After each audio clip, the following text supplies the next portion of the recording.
Another Saturday here at the Muni. Welcome to the Sports Wrap George and Ringer in middle of June. Well, not quite the middle of June. No, a third of June. It's working there very, very quickly, and it's and I was kind of amazed about that because right now baseball's a real hot topic, and it's because not only are the Twins playing poorly again. But you can't satisfy people. They're not only playing poorly, but people still want to watch. And the battle with Comcast has roared in with our state senator. Not our state senator, our national senator, Tina Smith. Oh, yeah? And she is hot. She wrote a letter to Comcast president saying, let's get this going right now. There's no reason for you to be doing this because what they're basically doing is nickel and diamond all the people that just all they want to do is watch the game, and they've been able to do this all their lives, especially senior citizen type.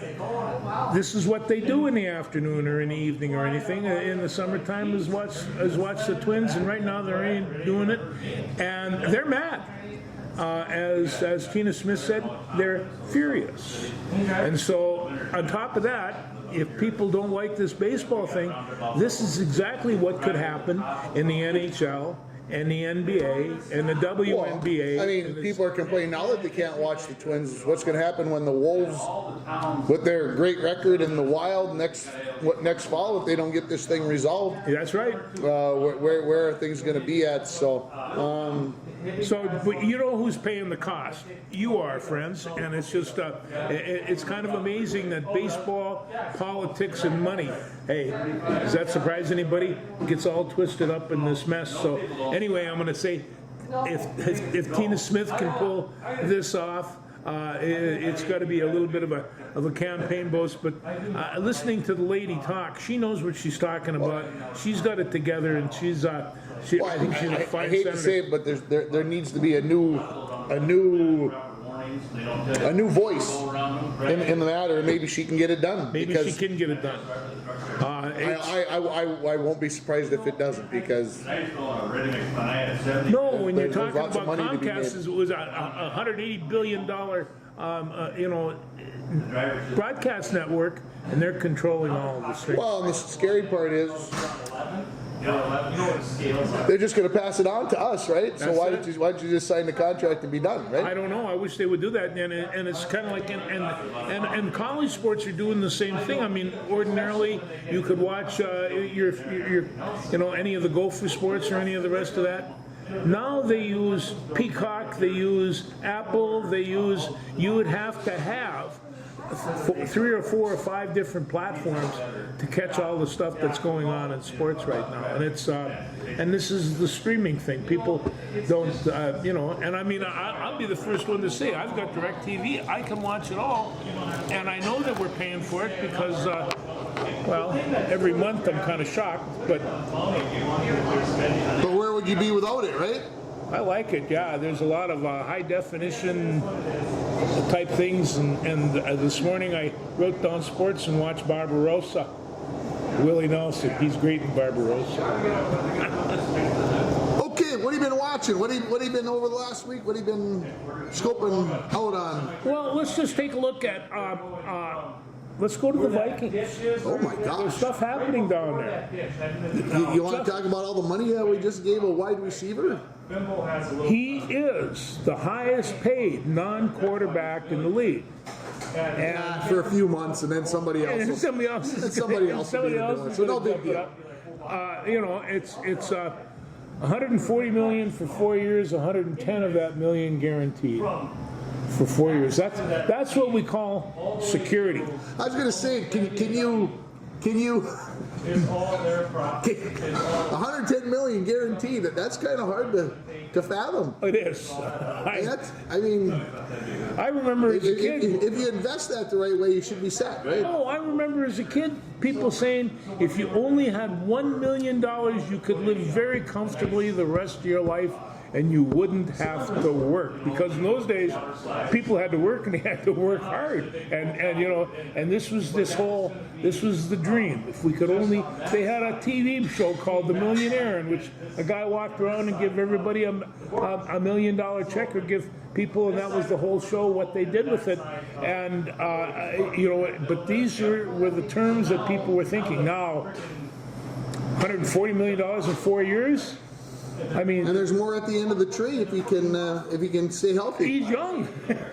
Lots more at the end. And he's very, very good. Also, I think we have to take a look at who's going to be picking up on who's going to be the quarterback. And it seems like Sam Darnold is right now they're at what do they call that? Organized team activities. We used to call it practice, but it's got a nice taste to it, doesn't it? Organized team activity. OTA. We have OTA. But Sam is right now head and shoulders above JJ. And everybody kind of wants, you know, have this Minnesota attitude that I saw something come across my phone that JJ is struggling. Yeah, that maybe that's the term. You know, but they're going to bring him along slow, and right now Sam Darnold is, and who knows? I mean, when he came into the league, he was going to be a superstar. Oh, Sam. Yeah, and so you know, he was a can't miss. Yeah, a can't miss. So he missed. Anyway, he and Jefferson seem to be connecting pretty well. They're both at OTA. That's a key. Yeah, it is. To having a good season would be if they could, you know. Well, talk about an interdependent relationship, the quarterback and the receiver. If neither one of them works, neither one of them is successful. And it's, but, you know, and especially for the Vikings, because in case you haven't noticed, they don't like running the ball very much. And they do not? They do not. And so. They are, well, they are the team probably to be picked the lowest, I would guess, when the prognosticators pick in August, July, when you pick up your Pro Football magazine for 2024, I'll bet that they'll be picked to be last in the NFC North. Now, rumor has it the defense is looking very, very good. And the one that's really kind of sparking the whole thing, you remember this guy? Ivan Pace from the University of Cincinnati, undrafted, blah, blah, blah, 5'10", 5'11", not very big. And he is playing middle linebacker. He now has the earphones to Flores on the defense when they're talking. He is becoming the leader of that. He's the quarterback. He's the quarterback of the defense. And I saw him the first game, picked him on Ivan Pace. You're going to make this team, and you're going to play. And he's so small. He gets in there, and these big linemen can't see him. And he's really fast. He has good coverage. But I bet when they do see him, it can get ugly. Well, yeah, you can't be trapped. You know, that's bad if you get trapped. Let me see, what else did I have to take a look here?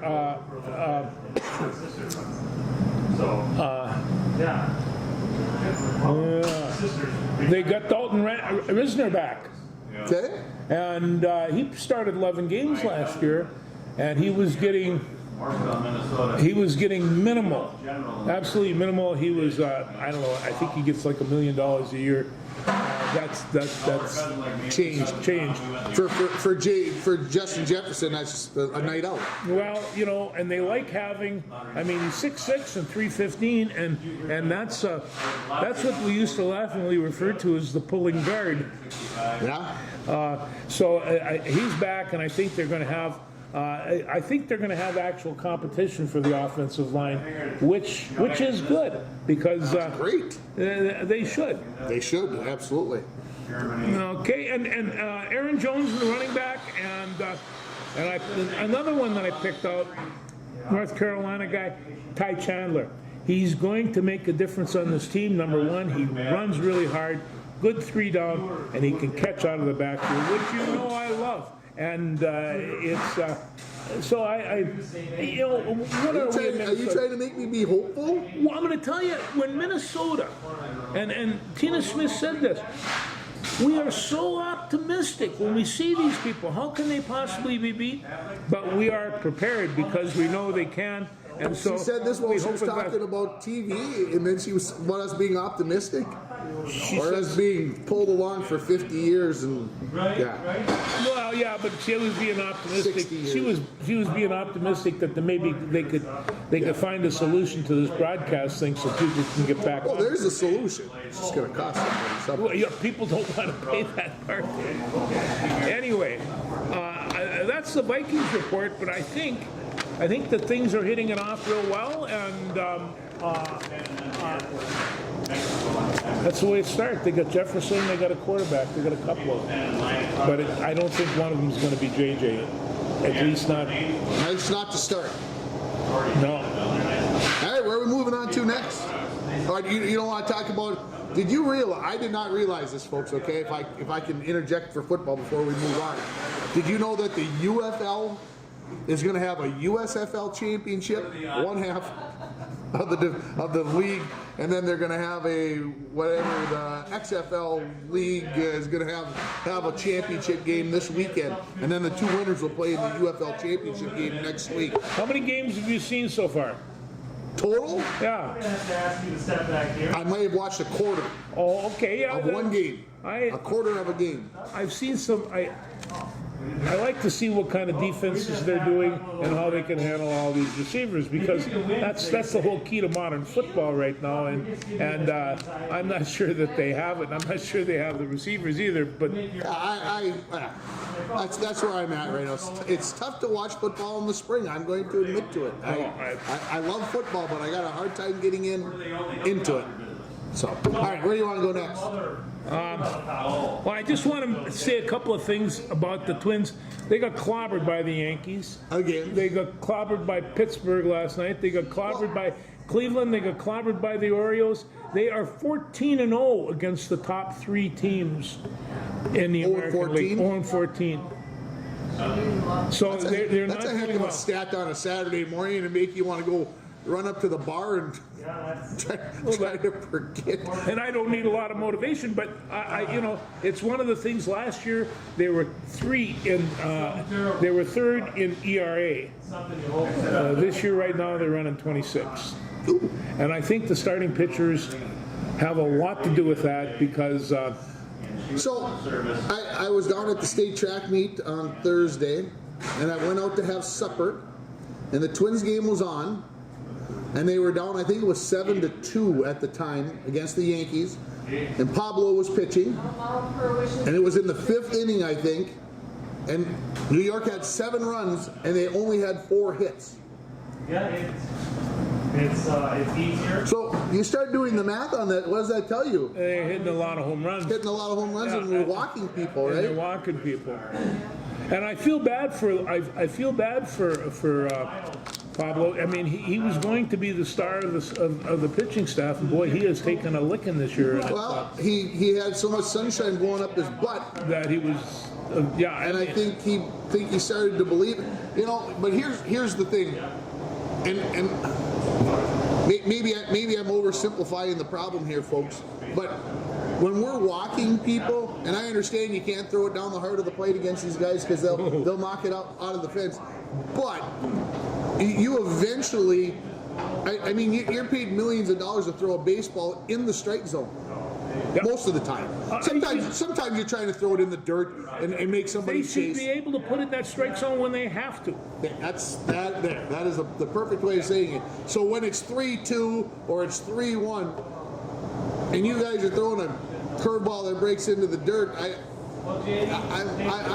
not quite understanding. No, I don't understand that either. And I mean, sometimes, okay, maybe you don't want to pitch to Aaron Judge, so you want to walk him. Okay, I get it. But when you're playing against the Yankees, it's kind of hard to say, well, I'm going to walk this guy so I can get to the next guy, because that's no good. No, and they do strange things. Yankee pitchers were throwing the ball to hit the plate. They was that low and hoping that they're going to go for this. I mean, I was seeing dust coming up behind that plate all the time, and why are they doing this? Well, they ain't going to give those guys anything to hit, and they know that they're going to have the batting power to help themselves out. So So we're just gonna remain patient with the Twins. No, I don't think that the Twins are as good as we thought they were. They went on that nice streak. Well, that was a thrill, and we were all going in. And you know, I mean, hey, I'm going to watch the Twins as often as I can because they're fun to watch. And Korea at second, my good friend Max on right, you know, and Byron Buxton when he's healthy. They've got Which isn't very often. Which isn't very and Royce Lewis, he was the only one that was hitting anything out in New York. And so, you know, there's certainly some people there to watch, but obviously they have some holes. And the other thing is that there are times I take a look at Jeffries behind the plate, and this is one of the best baseball players in the league. I mean, He's improved himself immensely. Yeah, he was really, good enough to make the majors, and he's gotten better. He hasn't sat on his laurels, as they say. So No. I give him a lot of credit because 2-3 years ago, teams could steal on him at will, and he has improved his catching game immensely. that arm right now is a pistola, and he is tagging out a lot of runners. He got 2 in a row once, you know, and It's not easy. It's not easy. I've played that catcher. It's not No. easy with the rules the way they are now to throw guys out. No, it isn't. No, it isn't. Shall we talk about our good friend Wyatt for a moment? Let's do that. His batting average up to 247 for the season. You I might saw remember that, it was pretty low. Yeah. Over the last week, he's batting 350.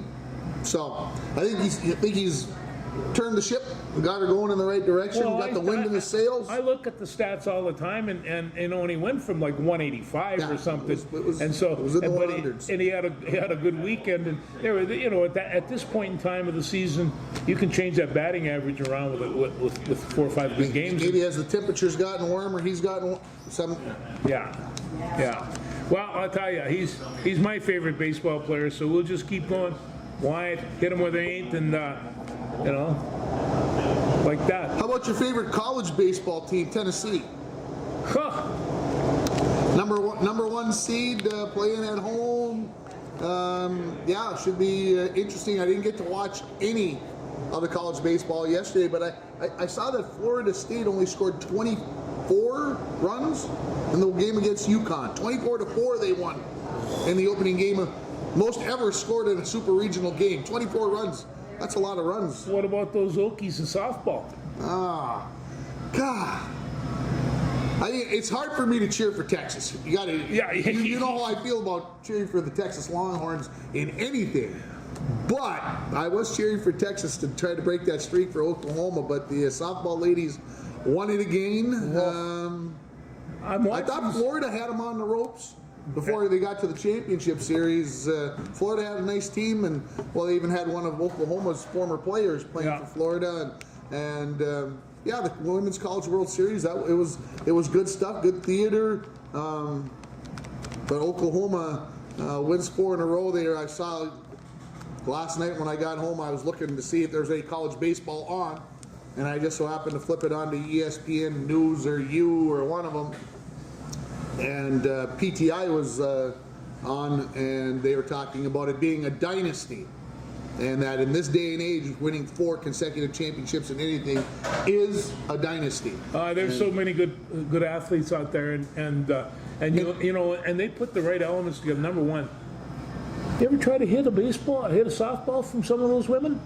Jesus, they're 6'3", they got great big arms, and they whip that thing like you won't believe, and it does fancy things at the end. And it's. I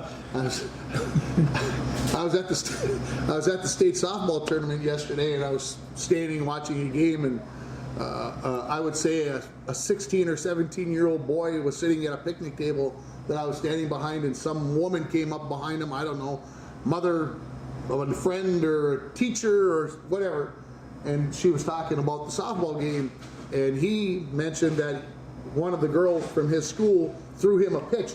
And he said it was coming at me, and it went up, and then it went down. And he said, "How do you hit it? How do you hit that?" He said, he said I was more scared than anything because he said I could see it going up, and then zoom, and it went this way. You know, when you're throwing against baseball, it goes this way, right? Yeah. You don't get a ball that goes up. Goes up. That Yeah, goes up. risers. They don't get no risers in baseball. Yeah, they're So Yeah, it was very curious. And I don't want to but I spent the season playing fast pitch down in St. Cloud, and we were at Piers, and we got to this small town. We pull in, for one thing, the stands are packed, and out from the out pitching is this guy who's, well, he's a little bit older. He's probably 50 years old.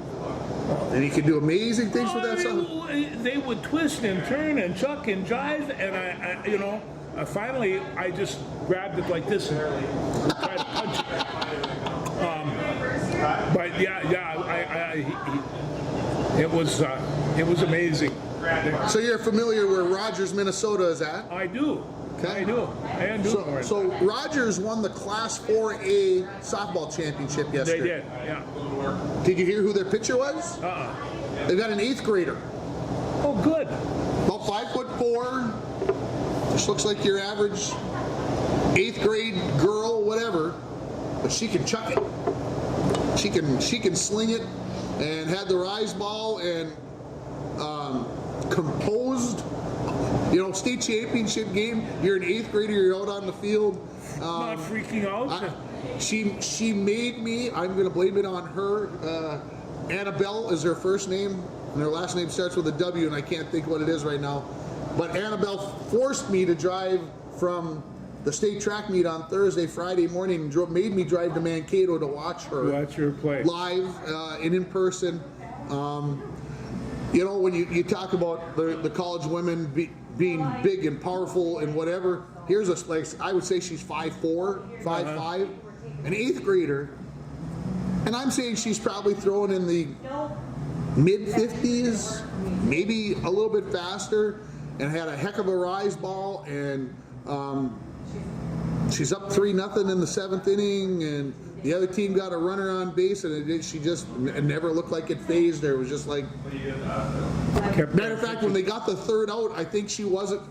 I think she was in shock that she had done it. But think about this now: an 8th grader winning a Class 4A. That's the biggest schools. No, I see this young lady having some influence, possibly with parents, possibly with somebody taught her how to do that. This just didn't happen accidentally. I love it. But anyway, it was interesting. They beat New Prague, of course. That'll make our good friend Nick Schenecker disappointed. But she was spot on. They won 3-0. I watched about 3 games total while I was there, and then decided that the 375-mile trip needed to get underway. It's a long way to Mankato, in case you forgot. No, I've taken it a number of times. So anyway, it was good. I'm so glad that I went. It's good to watch some good softball. The 3A championship game was played just after that, and it was Cretin-Durham Hall versus Mankato East, and Mankato East was the defending state champion. They're down 1-0 in the 7th inning. Mankato East is, and in the 6th inning they hit a bomb to the fence, and they kind of got like breakaway fence, so that if somebody runs into it, it kind of gives a little, and then if so it's not like whatever. So this girl catches this one. Start of the 7th inning. Mankato East is the visiting team, so they are up first, and they got a girl who was first baseman who was about 6'3". I swear, she was way taller than me. She comes up and she hits a bomb. And Cretin-Durham Hall folded like a cheap tent. Whoa. They couldn't field the ball. They couldn't throw the ball. Anyway, final score 6-1. They scored 6 runs in the top of the 7th to win it. Up until then, it was a perfectly played softball game. Great plays. I don't know. It's amazing when you watch good softball. It's really fun to watch. It's like in the springtime you have, in terms of high school sports, you can go from garden to garden. You travel 170 miles to see a softball game, and you could have gone somewhere else and saw. Well, we got the golf tournament coming up this weekend, and baseball is all around. There's just so many sports that are clicking along right now, and it's. Especially when you get anywhere near the city where they have all of them, lacrosse and the whole spiel.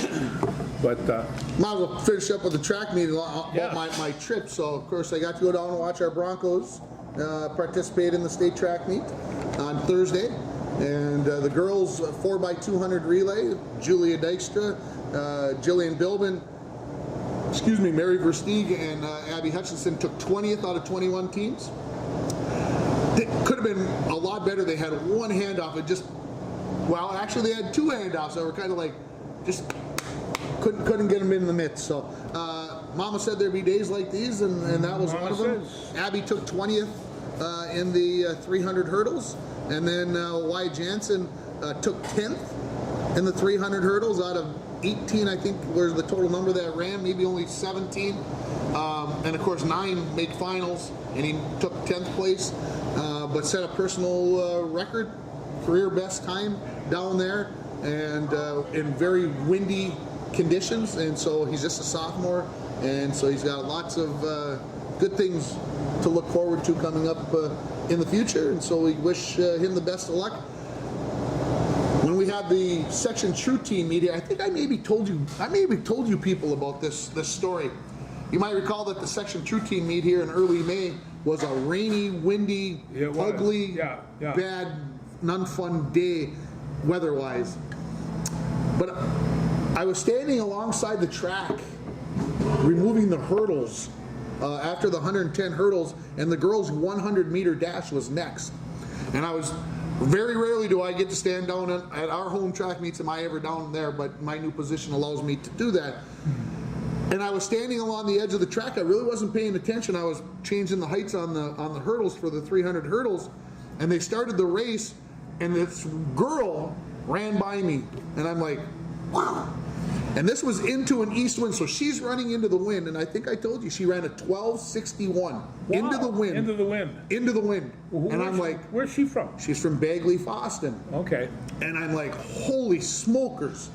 She's got a kind of an interesting last name, the pronunciation-wise, it's very long, but her name is Anna, and I'm not going to get it right, so I apologize, Anna, because I have all kinds of respect for what you do. Fanacorn, I think, is something along that line. Anyway, so Thursday I watched her, and she ran with a tailwind. She went 11:80. That is the 11th fastest time in the history of girls track and field in the 100. Wow. 11:80. I'm like, I was sitting with John Sandberg and his wife, and we just looked at each other like, holy cats, that's flying. So she backed it up yesterday in the finals. She ran without the big tailwind. She ran 11:80. She matched it without a wind, and state champion. Then she was the winner she ran the final leg in the 4x100, and when she got the baton, she was, well, you know what they say, if I'm even, I'm leaving. Yeah. She left. She was out in front, no big deal. And then about 45 minutes later, she jumped in to run the 200. Won that too? Pulling away like a son of a gun. She's impressive and just a junior. I'm wow. So she's the fastest girl in the state. She's the fastest girl in Class A. The double A. Yeah. I didn't watch the double A. The double A probably, the hundreds are probably done by now, and the triple A will go this afternoon. But she might be the fastest girl in the state. Yes. Well, there's another track and field event that's going on right now. The NCAA's out in Oregon. I got home last night. At about 8:15, I turned the TV on. I never turned the channel. I watched for 2.5 hours. The other day they were doing a 10,000 meter race. They had a crack up and stumblers in the I middle, heard about and all this. fell down. And the guy got taken down, but he kept one foot going, picked it up, and won the race. And won the race after getting knocked down. And also, you can take a look at these athletes. These winners, you'll be seeing a little bit later in the summer, because these are amongst the finest in the world. They're going to get a chance to at the Olympic trials here in a couple of weeks. Some of these guys and gals will be right back out there. And how about this decathlete for Texas? Oh, he scored more. He set record scoring. You see this guy? I mean, he's huge. He's 6'3", and he's from Germany. Yeah, he's from Germany. Yeah. I don't have nothing against the German whatever, but I was like, wow, this guy's going to be fun to watch at the Olympics for the USA. And then they said, well, he'll be competing for Germany more than likely. And I'm like, oh. Well, and when you take a look at this, I saw so many men and women from outside the United States that were competing in this. I mean, a whole bunch of them from Africa, a whole bunch of them from Caribbean, from Europe. I mean, there are This is where they come to get great training for. If you don't think that the United States is not a country of diversity, all you got to do is watch this track meet. I was just stunned. It was phenomenal to watch. This guy, the decathlete that we're talking about, he set the all-time record in the decathlon for the discus throw, the longest throw ever. Not just in NCAA. Yeah. I mean, any decathlon anywhere ever for all the time. And I'm like, my gosh. Well, I think that was originally what he was. Yeah, was as a discus thrower. And Those because discus throwers are usually pretty good athletes. I tell you what, his form was not of a decathlon throwing the discus. His form was a discus thrower throwing the discus. And Last night when they showed the high jumper going over 7.3 3/4, and Yeah. he cleared by about this much, and I was just like, holy crap. I just, like I said, I enjoy watching a track meet, track and field meet. It's good time. there was a set of twins, Oregon, Washington, I think it's Washington. Thank you, have a good day. And they're both pole vaulters, and they Okay. took first and second. Oh, They were I didn't see that. Yeah, they were going 16 and 17 feet, and it just like one would go over, and then they're identical twins. It would look like she was doing it again. No, this is her sister. And but I think they took 1 and 2. But anyway, when you see all these 26 athletes on the field for the 5,000, 10,000 on all these distances, and how they set it up and how they do it, and also this is 17th year that they've had this in Oregon, and It's on the bucket list. They do it for a reason, because that's just an incredible stadium. 4 days, 3 or 4 days out there, Yeah. and I'll get there someday. Yeah, Maybe. anyway, but like you, I'd run and do something and I'd come back. Sometimes I got halfway out the room and someone would say this and I come back and watch it. It's very difficult doing anything but watching track when you get going. It's a good You stuff, can go to the bathroom and the 10,000 meter guys are running. Yeah, like I said, I enjoyed the heck out of it. ESPN's getting better and better at it. They are. And the NCAA organizing it and keeping your interest. I mean, realistically, they ran an 800 or something, I don't know, and they went and they said something, and they had a live picture, and the hurdles were all set up for the 110 hurdles. I'm like, they must have had 40 people out right there up. putting hurdles. Yeah. How could they got the hurdles out there? Anyway, No, there's a big my buddy TV. Randy Furman, he's helped out there. I don't know if he was doing this Money. or not. Yeah. ESPN paid a lot of money making sure we keep people interested. So And a lot of people were watching. This is the premier track event before the I know Olympics. that on NBC today and Peacock they're having the New York Grand Prix. This is the big guys and gals. Yeah. They're having a big meet, and then of course that's the final meet before they get ready for the Olympic trials. And of course the Olympics start in 7 weeks. Yeah. Then it's going to be like this, No. watching TV for 18 hours a day. And right? and it's in Paris, so you got to get up early. Or And I'm okay with that. I get up early. Although I did not get up and watch tennis this morning. That's a lie. I was up early working, but I didn't watch tennis. Iga Swiatek won her 3rd consecutive French and her 4th overall. She's the queen on clay. She can't. It's hard to beat her there. Well, I got just a couple of other things I want to cover here. What did you think of Natalie Derwatz getting fired?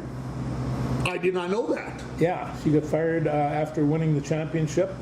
Apparently, she wasn't getting along with the coach and the general manager, who is like one of the top female athletes that this state has ever produced. But yeah, no, she got fired. I did not hear that. Yeah. I'm shocked. That's Well, what I think about and that. keep what happens. Nobody owns. They're not separate team owners. The whole organization is owned by the organization. So Yeah. there's not separate owners. So the organization didn't see just how good she was. So she got canned. Oh, But okay. that's the bad news. The good news: Minnesota Lynx are playing really well.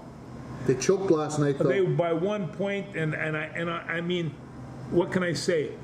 Kalia Cooper, she drilled it, 3 seconds left, and they just like They only lost by 1 point, and it was in Phoenix. Nah, they're going to still do just fine. Brittany Gaynor was in the game too. She only got 6 points, but Okay. she's the first game of the year. This woman you're talking about, Miss Cooper, she played 8 seasons and had 1 30-point game. She's already got 4 this season. Well, in case anybody's wondering how Caitlin Clark's doing, she's getting knocked down and beat up and all the rest of that. But she hit 30 last night, and she didn't have near the turnovers, and so it was going to be some kind of a transition to that league as well, like any professional league. And the rumor is she's not going to be part of the USA Olympic team. Oh, I can't believe that she turned that down. Wow. It wasn't that she got turned down, it was that she didn't get selected. She didn't get selected. Possibly. That's the rumor. It's not official yet, but the rumor has it that she is not going to be on the Olympic team. I'm shocked. Well, I am too. Because she can really shoot. She'd be nice to be able to, if nothing else, take off. Well, I mean, there's plenty of women in the U.S. that can play basketball. I mean, she's pretty good, but you would think that USA Basketball would say, well, we want to keep feeding the frenzy that is Caitlin Clark. So, Well, but a couple of nights ago, I caught the Celtics Mavs game. And what'd you learn? I learned a lot. I learned that Minnesota might not be as good as we thought they were. Because? Well, because the Celtics creamed right through them. Now, I'm just saying this, the Wolves are a good team. They're a fine team. They're fun to watch. They got a lot of talent.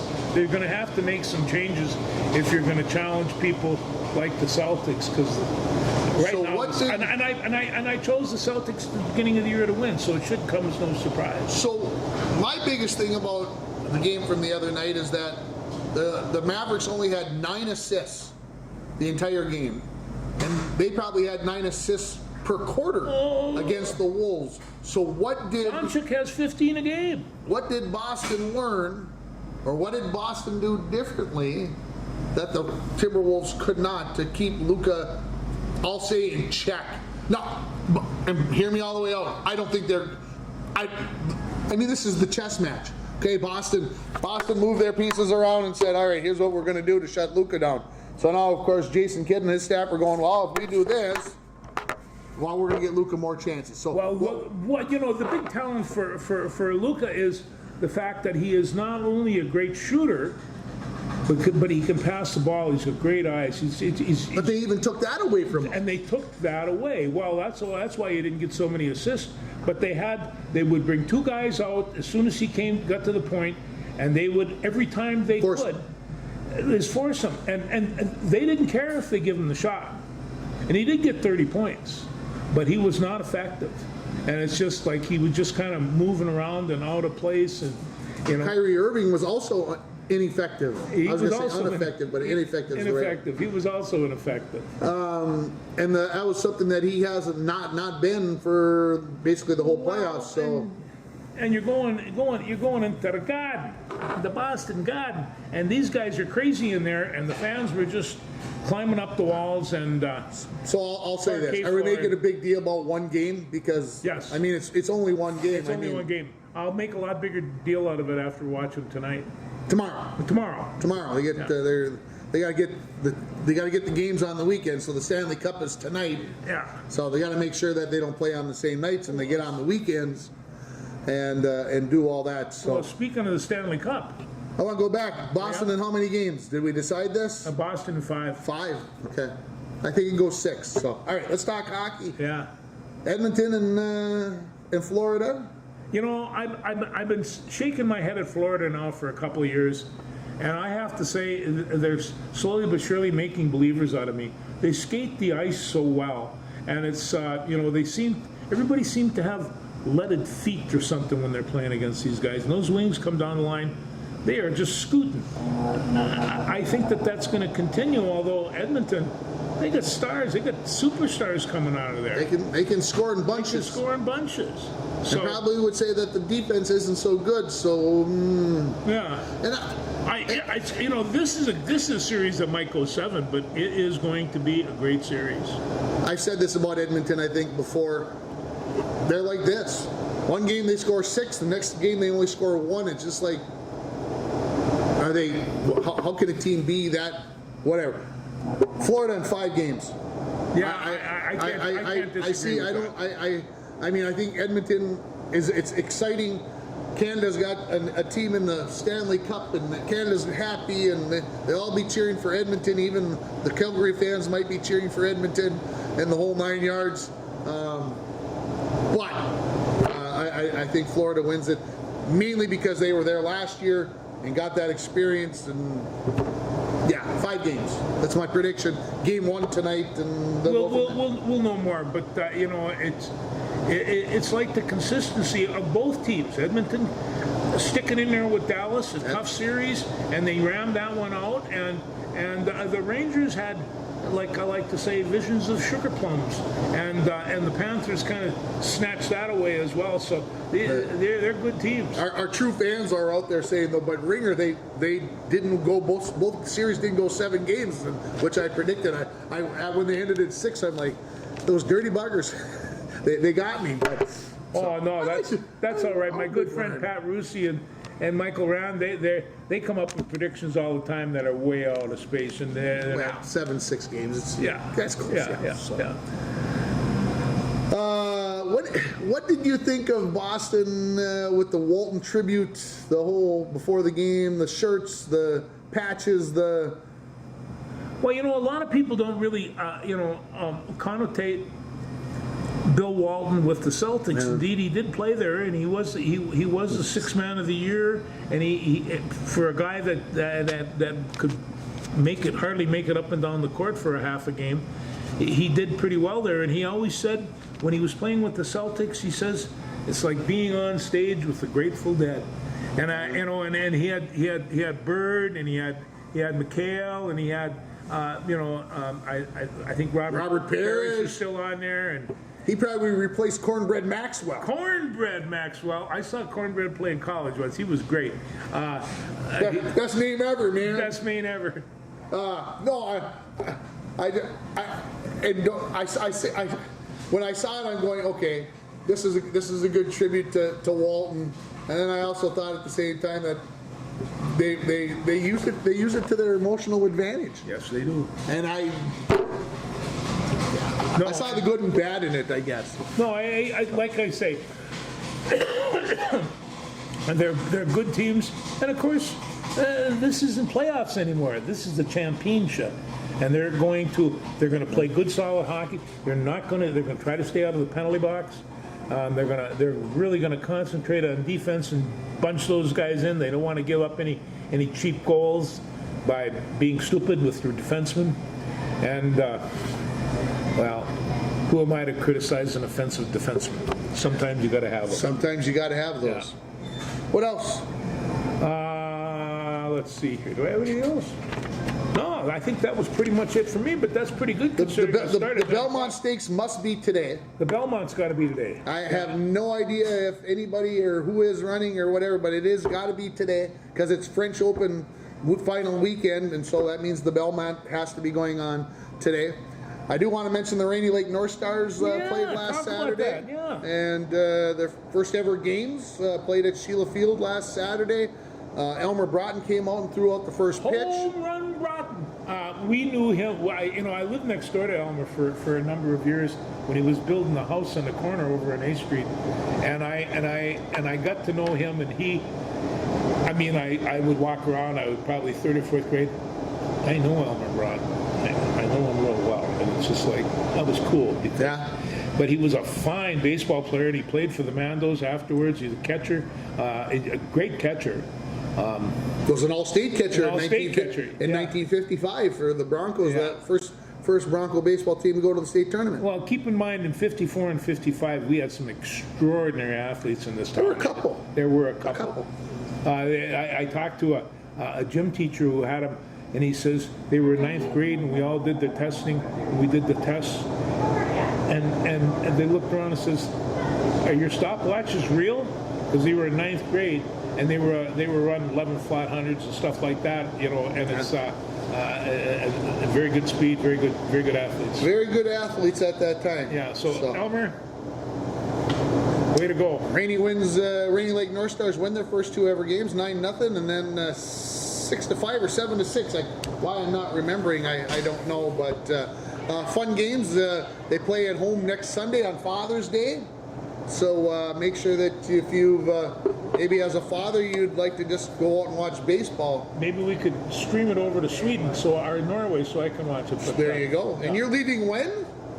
Thursday afternoon. Thursday afternoon for Norway. So we're going to be on hiatus until July or end of June here. You know, we'll talk about that. A couple of replacements come to mind. Well, I understand, but Yeah. we'll work that out. Yeah. College baseball coming up this weekend, big stuff. Seems like I'm forgetting something, but Well, how could you not? I mean, you'd have to have a guide in front of you not to know. And it's, well, it's just- the men's French Open, Djokovic out with the knee injury, he's out, yeah. so we'll see. Of course, Carlos Alcaraz is still there, and Well, who knows? Maybe some young smart kid who nobody ever heard of is going to come up, and that happens. Does they it play seem court like in France? this is playing, yeah. Yeah. And of course, this is where the tennis will be played for the Olympics. Is at Oh, that's Roland right. Garros? So of course, a lot of people already speculating who's going to be there. Coco Gauff, of course, lost to Swiatek in the semis. Yeah. I guess I'll just talk about Coco. I'm not trying to be critical, but I know she likes to play big, and that's kind of her attitude. But she had 39 unforced errors, and kind of sometimes When you force it, you get unforced errors. Serena and Venus always Yeah. took the mantra: never back down. Keep swinging as hard as you can, no matter how bad it's going. Swing hard, you'll find your game. And I can't buy that. Sometimes you got a nickel and dime. Sometimes you just got to put the ball back in. Oh, and what they say, take what they give you. You know, as Instead of opposed trying to to force- just force it down. Coco, take little less No, of full bore. the William girls like hitting it hard because they were Oh. big, strong girls. And I get it. I like Yeah. it. You swing through and whatever else, but it's kind of that baseball mentality. We're going to swing for the fences. We're going to swing for home runs. hit them where they ain't. Sometimes you got to hit singles and doubles to win ball And that's games. that's what makes baseball fun. Hit that ball on the ground. Give those infielders something to do. Sometimes that's what you got to do in life. that's Don't what you always gotta hit a do. home run every day. Sometimes you got to hit a single or double. Make sure you stop and smell the roses on such a beautiful day after all the rain we've got. I ran into my psychiatrist the other day. I said, Your bartender? No.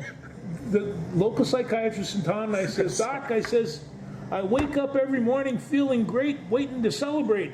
I says, is there something the matter with me? And he says, yes, there is. Keep doing it. So guys, keep doing it. Wake up feeling great and celebrate. We'll talk to everybody in a couple weeks.